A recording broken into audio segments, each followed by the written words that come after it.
नमस्कार, आप देख रहे हैं जगत क्रांति टीवी और मैं हूं आपके साथ ज्योतिका। आइए रुक करते हैं खबर की ओर। तमिलनाडु चुनाव, एमजीआर हमारे लिए भगवान, विजय से ना करे तुलना। पलानीस्वामी ने टीवी के प्रमुख पर साधा निशाना। तमिलनाडु के विधानसभा चुनाव की तारीख जैसे जैसे नजदीक आती जा रही है, सियासी नेताओं के एक दूसरे पर हमले तेज हो गए हैं। इसी कड़ी में शुक्रवार को एआईएडीएमके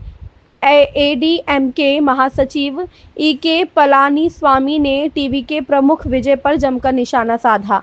उन्होंने एआईएडीएमके के संस्थापक एमजीआर से विजय की तुलना किए जाने पर सवाल उठाया। अखिल भारतीय अन्ना द्रविड़ मुनेत्र कड़गम प्रमुख ईके पलानीस्वामी ने शुक्रवार को जनता से अपील की कि अभिनेता से नेता बने विजय की तुलना उनकी पार्टी के संस्थापक एमजी रामचंद्रन से ना की जाए। उन्होंने कहा कि एमजीआर अपने जीवन काल में जनता की ही सेवा करते रहे और अपनी संपत्ति तक एक मूक बधिर ग्रह को दान कर दी थी, इसलिए उनकी किसी से तुलना नहीं की जा सकती।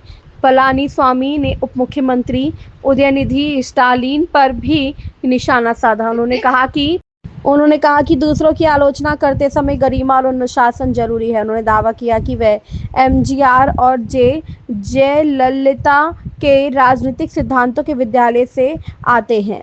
पलानीस्वामी ने तिरुवल्लुर में एक चुनावी रैली को संबोधित किया। इस दौरान उन्होंने कहा, एमजीआर हमारे लिए भगवान हैं, उनकी तुलना विजय से नहीं की जा सकती। उन्होंने कहा, एमजीआर ने फिल्मों से कमाए पैसे जनता की भलाई में लगाए और जीवन भर लोगों के लिए काम किया। उन्होंने मृत्यु के बाद भी अपनी संपत्ति मूक बधिर ग्रह को दान कर दी थी। ऐसे उत्कृष्ट व्यक्ति हमारे नेता हैं। पलानीस्वामी की इस बात जनता ने जोरदार तालियों के साथ उनका समर्थन किया। उन्होंने आगे पूछा, क्या विजय ऐसे हैं? जहां तक मेरा या एआईएडीएमके का सवाल है, लोकतंत्र में कोई भी राजनीति में आ सकता है, यह उनका अधिकार है, लेकिन राजनीति में आने के बाद उन्हें उन लोगों को निराश नहीं करना चाहिए जो उन पर निर्भर हैं, बल्कि समस्याओं का सामना करना चाहिए।